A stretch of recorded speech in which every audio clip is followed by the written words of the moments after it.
ai văn mới này là hiểu có sáng này hâm lại luôn lòng ngắm nhìn chú đồng bằng chừng cho này mình có sáng này không phải là luônเขาทำขึ้นมาเปิดปันก็ได้อุบลองกันมันก็ขึ้นเขาตั้งกันเขาใครกว่าเต้ๆในใครตีเฮ็ดเหมือนเก่าไงครับกับนั้นแหละเขาก็โดนแลกไล่นั่นเขาขาดถูนี้นี่เฮ็ดจึงคือเขาขาดเลยว่าใจจึงคือหนังหรือมันนี่เขาขาดเลยอยู่ต้นกันงูจะจังเขาใครกัดเตียนเต้ๆแล้วเขาใครกัดเตียนเต้ๆมันเตียนไหมครับใครเขาก็ได้วางหลักหนักของใจมาชมข่าวพี่น้องโดยทีวีเขากำลังเสียงข่าววันเมื่อในเขาขาดมากขย้อนทองทำก็เป็นเจ้าฮันยองหวยเขาขาเจ้าฮันยองหวยเขาขาในเป็นก็คัดใจอันปุ่นดาดีเป็นมา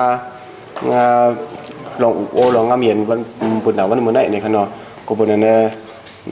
กลางใจอันเจ้าหาเขาขามีนั่นคือวันเมื่อเขาขาดเจ้าก็เย็นนะคือก้นเมื่อเขาขาดมีลองขึ้นเยอะแต่คือจันทร์เหมือนที่หนังปืนนั่นเนี่ยก็เขาวันเมื่อในเขาขาดมาย้อนทองทำเจ้าหาเขาขาช่องเจ้าหาเขาโอเค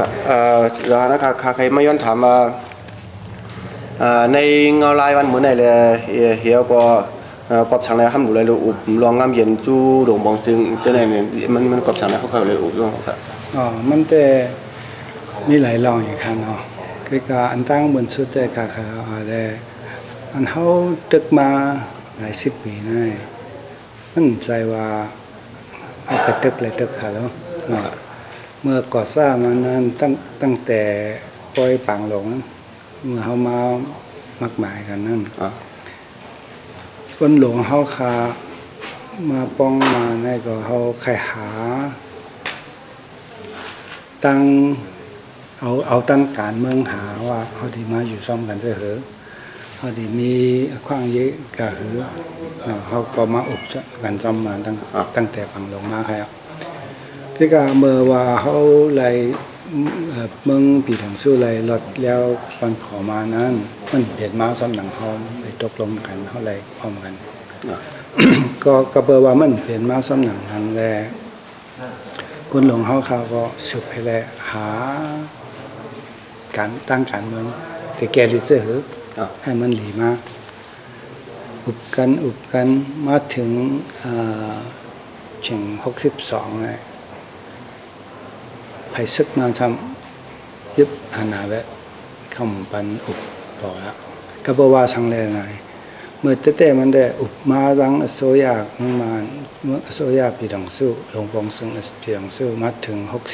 1960มีปังกลุ่มที่ต้องจี้ค่ะไผ่ลงปองซึ่งมันก็ว่าเลี้ยเขาได้ขึ้นเมเชียร์อุบเดเขาได้ขึ้นเมรัฐธรรมนูญของเขาแล้วก็ไผ่ซึกสัมพร้อมเลยเขาทำปิดไปนะก็บอกว่าไผ่ซึกไงมาปิดดังการเมืองแบบเลยก็มันเคยยึดกองกลางคนแล้วเขาก็เข้าเถินขึ้นตึกเลยมีดังต่างนิ้วกับนั้นเลยเขายึดกองกลางมาเมื่อเลี้ยวหน้าไผ่หลวงปองซึ่งเขาทำขึ้นมาเปิดปันก็ได้อุบลองการเมืองมันก็ขึ้นเขาตั้งอันเขาใครกว่าเต้ๆในใคร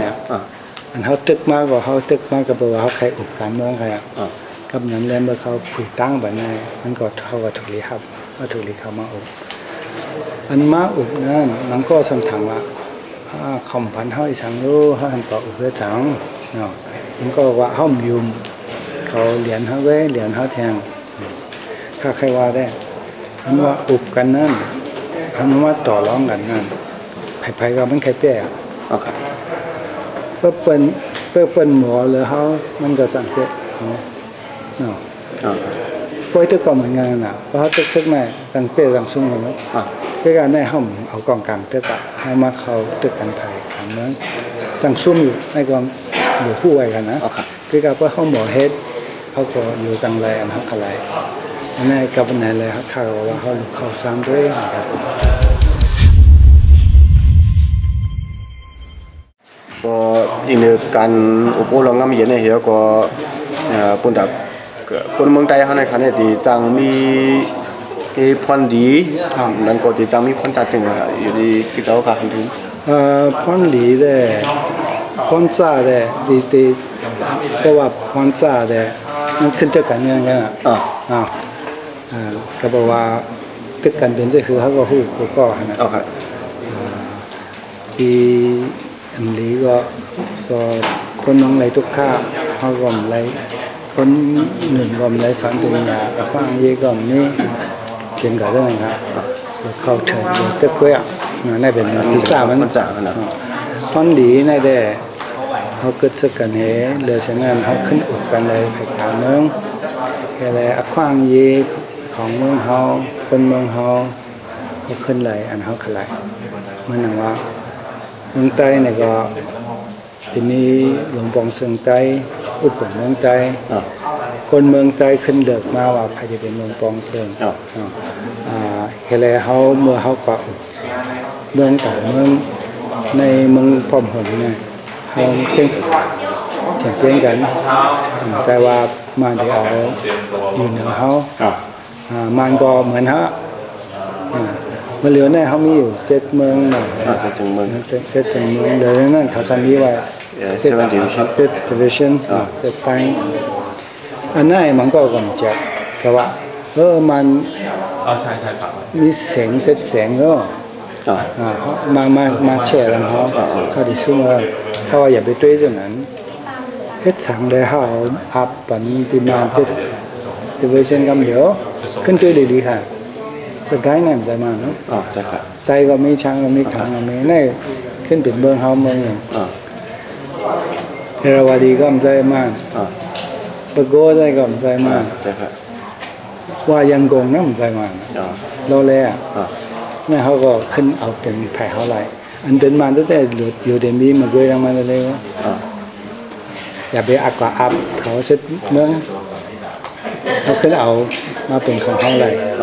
เอามาเป็นแห้งเขาเลยเขาหลุดด้วยสนั่นครับว่า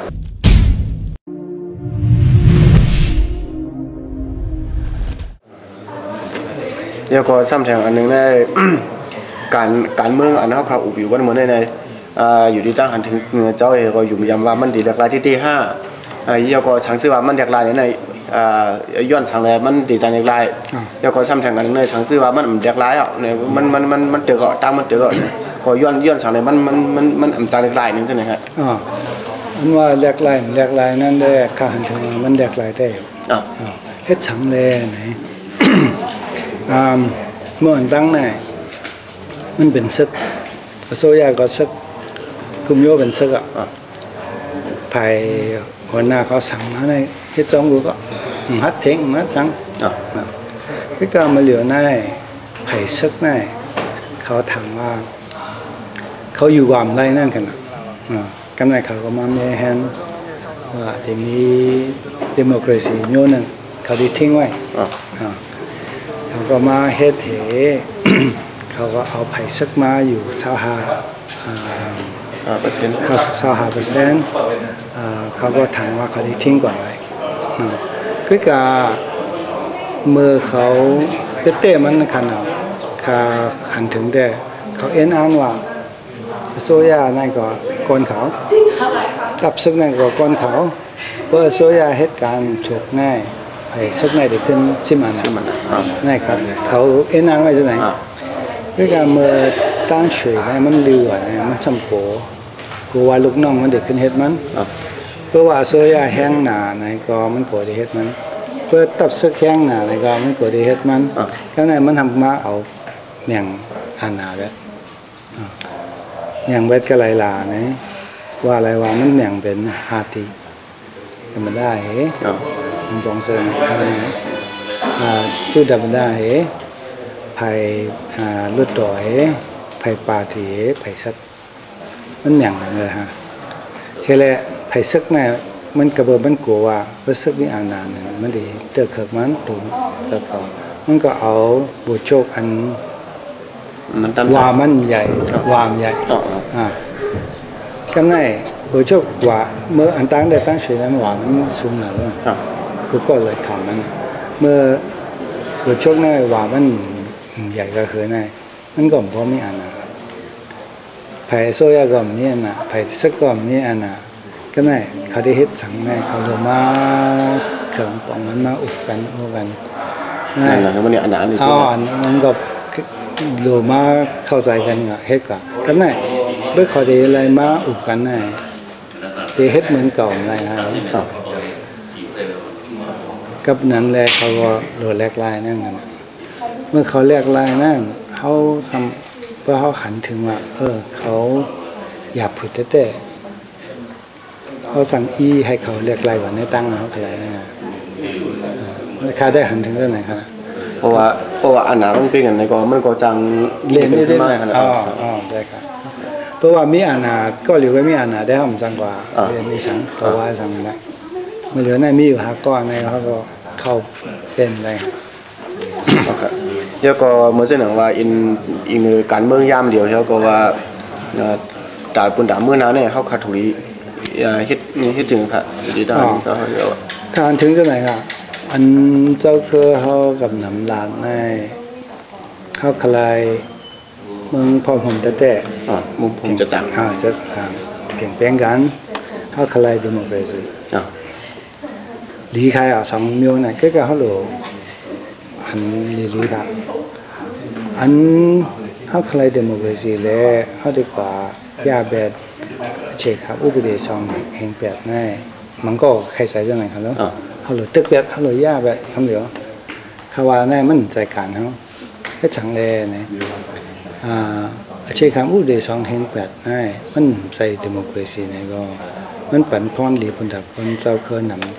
ำเขาหลูยาแบบก็เขาหลูเอาอันเขาเอาอะไรอันว่าเดมายาสองแห่งเปียดง่ายมันใจการเขาให้ของซาสุจิเขาเฮ็ดเขาขยาแบบนี้ให้มันเป็นเขาเปิงดิโมคราซีเขาได้เฮ็ดเขาหลูไม่ใส่เขาหลูไม่ใส่เนี่ยให้มันเป็นเฟดรัลเขาได้เฮ็ดอะไรกันเลยว่าจะเป็นรัฐธรรมนูญเชคังอุดีสองแห่ง8 ก็ยาวจะเป็นอันใหม่ก็ยาวเขาโหลเนี่ยเห็นว่ามันจะเป็นมาซ่อมหนังแล้วเท่าไหร่นั่นน่าเป็นอาการเขาอธิการครับแล้วก็เลยให้ความหนักนะแล้วก็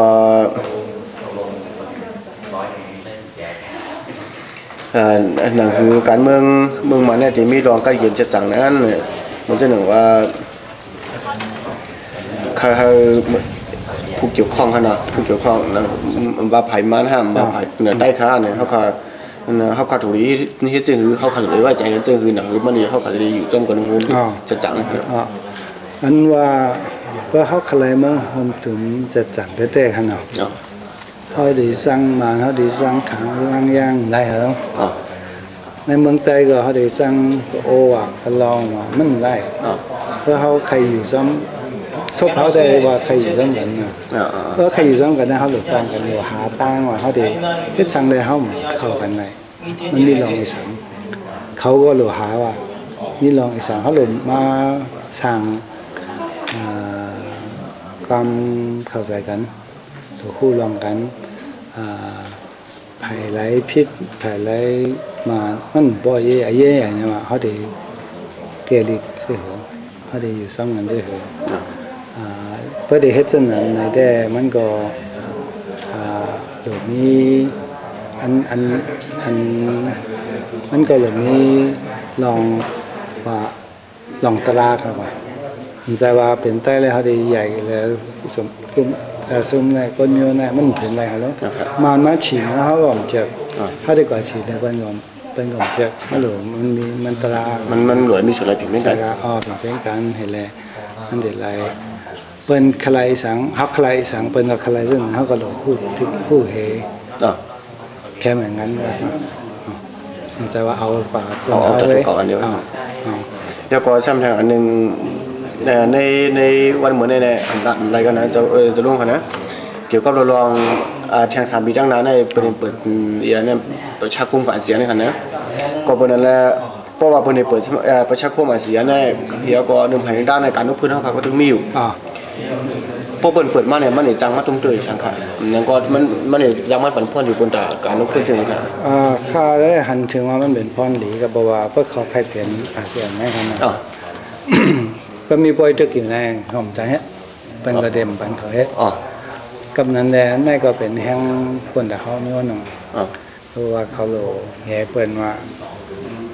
เขาใครกัดเจียนแต่เพื่อเขาใครกัดเจียนแต่มันเรียนอะไรครับ อ๋อ ภายเขาก็ได้วางหลักหนักของใจ อ๋อ วันไหนพรดีก็เขาโลเฮ็ดแต่เพื่อเขาใครเป็นอาเซียนนะ ก็หนึ่งผ่านด้านก็ไม่ได้เป็นเอ็นแห้งอันหนึ่งบนดาดี ใช่ครับ อีเขา ใช่ครับใช่ครับ ก็เป็นนั่นแหละอยู่ที่เจ้าเหี่ยวก็เคยได้ละถึงก้นหนุ่มผ้ามันก็ก้นเมืองใต้ก็ขัดถึงหาเจ้าค่ะ ถ้าใครลาแต่เชนี่มันแดกลายอยู่เนาะในเขาโหลหมอด้วยว่าเขาได้ใส่มันจะหือให้มันเป็นคนหลีคนทางคนเมืองอย่าไปกวาดด้วยอันเก่าไว้มันก็ว่ายุ่มมันไรเนาะเขายุ่มเลยก็อีกคนได้เลยเขาไว้สติอุดแล้วเส้นนั้นเขายุ่มว่าเขาเพียงเพียงเขาเว้มกะเขาสั่งนี่เพียงใหญ่แล้วเขาได้ขนาดเมื่ออันตั้งนะเขาก็อาโกกุมโยนเขาว่าสุสามพี่น้องมาในหูหรือเขาเฮ็ดปันแลโลกว่าอาโกตรงนั้นเขาโหลดให้เอาของเขากับนั้นแลเขาผีตั้งมาเนี่ยก็เขาคลายสังเขาโหลดวางแผนนี้เอาให้ไรมันจะว่าไปเขามาปั่นเขาเพื่อเขาไปเขามาปั่นเขาเนี่ยเขาเพียงเพียงเนาะเขาเฮ็ดเป็นสลาเขาว่าเพื่อเขายุ่มว่าเขาถูกเพียงเพียงกันแต่เขาโดยเฮ็ดไอ้เย่ใหญ่แน่สองมันเดี๋ยวนี้ข้างเย่เขาผูกกันเขาเฮ็ดเพื่อเขาผูกกันเขาเฮ็ดได้ค่ะเขาไว้ครับก็เป็นนั่นแหละว่าเจ้าหันถึงว่าสุดได้เข้าห้าอันเข้าคลายห้าเนี่ยเขาดูได้ที่เราไว้เขาใช่ครับขอบคุณนายปุ่นดาวันเมื่อไหร่เขาก็ยินจมขอบใจถึงจะลงที่เด็กค่ะยินจมขอบใจครับ